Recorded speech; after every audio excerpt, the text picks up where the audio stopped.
ത്രിയേക ദൈവത്തിൻ്റെ അതിപരിശുദ്ധ നാമം വാഴ്ത്തപ്പെടുമാറാകട്ടെ. കർത്താവിൽ പ്രിയ വിശ്വാസികളുടെ സമൂഹമായി നിങ്ങളെ ഏവരെയും പ്രഭാതവചനത്തിലേക്ക് വളരെ സ്നേഹത്തോടെ വിനയത്തോടെ സ്വാഗതം ചെയ്യും. ഇന്ന് 586 എപ്പിസോഡ് പബ്ലിഷ് ചെയ്യുന്നതിനായി ദൈവത്തിൽ ശരണപ്പെടുന്നു. ഈ വർഷത്തിലെ 215 ദിവസമാണ് ഇന്ന്. ആരാധന വർഷത്തിൻ്റെ 40 ഞായറാഴ്ചയാണ് ഇന്നലെ നാം കണ്ടത്. പെന്തക്കോസ്തിക്ക് ശേഷം വരുന്ന 10 ഞായറാഴ്ചയാണ് ഇന്നലെ നാം ഓരോരുത്തരും വിശുദ്ധ കുർബാനയിൽ ചെന്നപ്പോൾ അവിടെ നിന്നും നമ്മൾക്ക് കേൾക്കുവാൻ സാധിച്ചത്. ഇന്നലത്തെ വിശുദ്ധ കുർബാനയിൽ എവൻഗേലിയോൻ മേശയിൽ വായിച്ചത് കേട്ടതായ വേദഭാഗം വിശുദ്ധ മത്തായി ശ്ലീഹായുടെ രക്ഷാസുവിശേഷം 18-ാം അധ്യായം 1 മുതൽ 14 വരെയുള്ള വേദഭാഗങ്ങൾ ആണ്. ഇന്ന് നാം വായിച്ചു കേട്ടതായ ആ എവൻഗേലിയോനിൽ നിന്നും നമുക്ക് യഥാർത്ഥത്തിൽ മനസ്സിലാകുന്നത് ഒരു യഥാർത്ഥ ശിശുവിനെ മാതൃകയാക്കണമെന്ന വസ്തുതയിലേക്ക് ആണ് വിരൽ ചൂണ്ടുന്നത്. മാത്രമല്ല, മറ്റുള്ളവർക്ക് ഇടർച്ച വരുത്തുന്നതൊന്നും ചെറിയ ഒരുത്തിനെ പോലും അവജ്ഞയോടെ നിന്ദയോടെ കാണരുതെന്നും ആണ് ഇവിടെ പ്രബോധിപ്പിക്കുന്നത്. നിങ്ങൾ തിരിഞ്ഞ് ശിശുക്കളെ പോലെ ആയിത്തീരുന്നില്ല എങ്കിൽ സ്വർഗരാജ്യത്തിൽ കടക്കയില്ല എന്ന് ഒരു ശിശുവിനെ അടുക്കൽ വിളിച്ച് നിർത്തിക്കൊണ്ട് യേശു ആഹ്വാനം ചെയ്യുന്നതായിട്ട് നമുക്ക് വിശുദ്ധ മത്തായി ശ്ലീഹായുടെ രക്ഷാസുവിശേഷം 18-ാം അധ്യായം 2-3 വാക്യങ്ങളിൽ കാണുന്നതോടൊപ്പം തന്നെ വിശുദ്ധ മർക്കോസ് എവൻഗേലിയോസ്തായുടെ സുവിശേഷം 9-36-37 കാണുവാൻ സാധിക്കും. യേശു അടുക്കൽ വിളിച്ചു നിർത്തിയ ശിശു പിന്നീട് അന്ത്യോക്യ പാത്രിക്കീസായ മോറാൻമാർ ഇഗ്നാത്യോസ് AD 35 മുതൽ 107 വരെ ആണെന്ന് ഒന്നിലധികം ചരിത്രകാരന്മാർ രേഖപ്പെടുത്തിയിട്ടുണ്ട്. മോറാൻമാർ ഇഗ്നാത്യോസ് നൂറോണോ എന്ന പേരിലെ നൂറോണോ എന്ന പദത്തിന് അഗ്നി ധരിച്ചവൻ എന്നാണ് അർത്ഥം. അതുകൂടാതെ ദൈവം വഹിച്ചവൻ ഗോഡ് ബോൺ എന്നും ദൈവത്തെ വഹിച്ചവൻ ഗോഡ് ബെയറർ എന്നും ഈ പദത്തിന് വ്യാഖ്യാനങ്ങൾ നൽകിയിട്ടുണ്ട്. ഒരു ശിശുവിൻ്റെ പ്രത്യേകതകൾ എന്ന് പറയുന്നത് വിനയം, ആശ്രിതത്വം, നിഷ്കളങ്കത എന്നിവ ആണ്. ദൈവരാജ്യത്തിലേക്ക് പ്രവേശനത്തിന് ഈ ഗുണവിശേഷണങ്ങൾ ആവശ്യമാണ്. അതുകൊണ്ട് ചെറിയ വിരൽ ഒരുത്തിന് ഇടർച്ച വരുത്തുന്നവൻ്റെ കഴുത്തിൽ വലിയൊരു തിരിക്കല്ല് മിൽ സ്റ്റോൺ കെട്ടി അവന് കടലിൽ ആഴത്തിൽ ഇട്ട് കളയുന്നത് ഏറെ നല്ലത് എന്ന് രേഖപ്പെടുത്തിയിരിക്കുന്നു. മത്തായി ശ്ലീഹായുടെ സുവിശേഷം 8-ാം അധ്യായം 6-ലും മർക്കോസ് എവൻഗേലിയോസ്തായുടെ സുവിശേഷം 9-42 അത് പറയുന്നുണ്ട്. ശിഷ്യൻ എന്ന് വെച്ച് ഈ ചെറിയവരിൽ ഒരുത്തന് ഒരു പാത്രം പച്ചവെള്ളം കുടിപ്പാൻ കൊടുക്കുന്നവന് പ്രതിഫലം കിട്ടാതെ പോകുകയില്ല എന്ന് കർത്താവ് വാഗ്ദാനം ചെയ്തിരിക്കുന്നു. മത്തായി ശ്ലീഹായുടെ രക്ഷാസുവിശേഷം 10-42 അത് പറയുന്നുണ്ട്. അതിനാൽ ശിശുക്കളുടെ വിനയവും നിഷ്കളങ്കതയും ദൈവത്തിലുള്ള ആശ്രയത്വവും ഓരോ വിശ്വാസിക്കും ഉണ്ടാകേണ്ടിയിരിക്കുന്നു. തുടർച്ച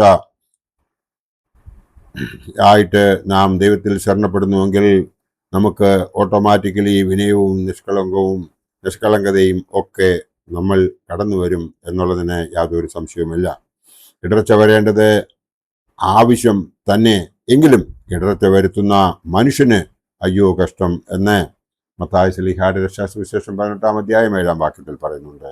പൗലോസ് ശ്ലീഹ ഉദ്ബോധിപ്പിക്കുന്നത് നിങ്ങളിൽ പരിശോധിക്കപ്പെട്ടവർ അറിയപ്പെടേണ്ടതിന് നിങ്ങളുടെ ഇടയിൽ തർക്കങ്ങളും ഉണ്ടാകേണ്ടത് തന്നെ എന്ന് കൊരിന്ത്യർക്കെഴുതിയ ലേഖനത്തിൽ പറയുന്നുണ്ട്. 1 കൊരിന്ത്യരിൽ ഇടർച്ച വരുത്തുക അഥവാ കണികൾ വീഴാനുള്ള സാഹചര്യം ഉണ്ടാക്കുക എന്നത് ഇന്ന് സർവ്വസാധാരണമാണ് എന്ന് നമുക്ക് ഏവർക്കും അറിയാം. ഇടർച്ച വരുത്തുന്ന കൈയും കാലും കണ്ണും എല്ലാം വെട്ടി മാറ്റണമെന്ന് നിർദ്ദേശിച്ചിരിക്കുന്നു. മത്തായി ശ്ലീഹായുടെ രക്ഷാസുവിശേഷം 18-8-9 ഇത് എടുത്തു പറയുന്നുണ്ട്. ജീവനിൽ കടക്കുന്നതിന്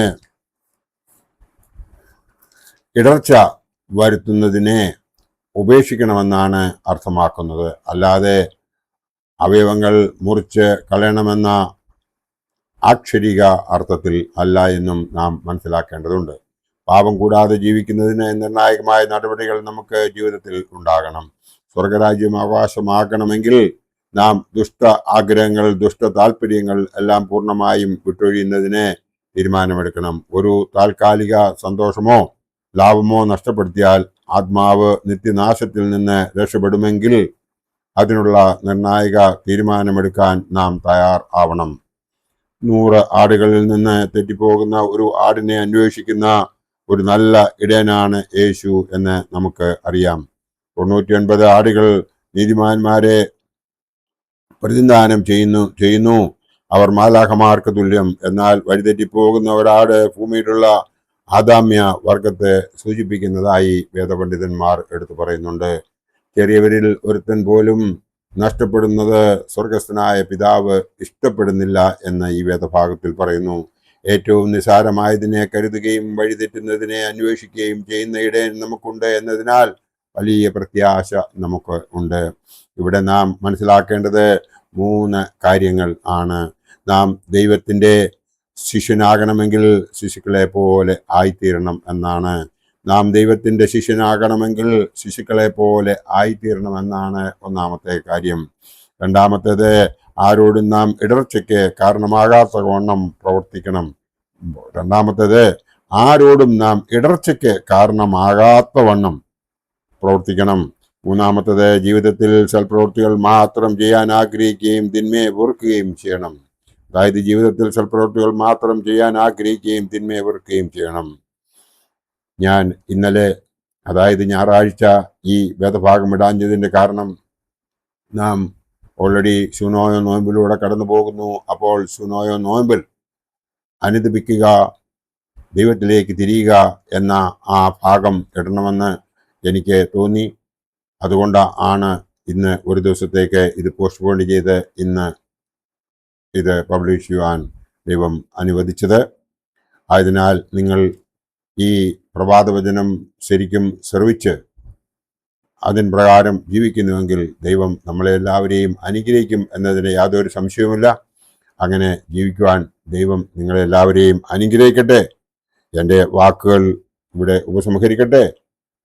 നന്ദി, നമസ്കാരം.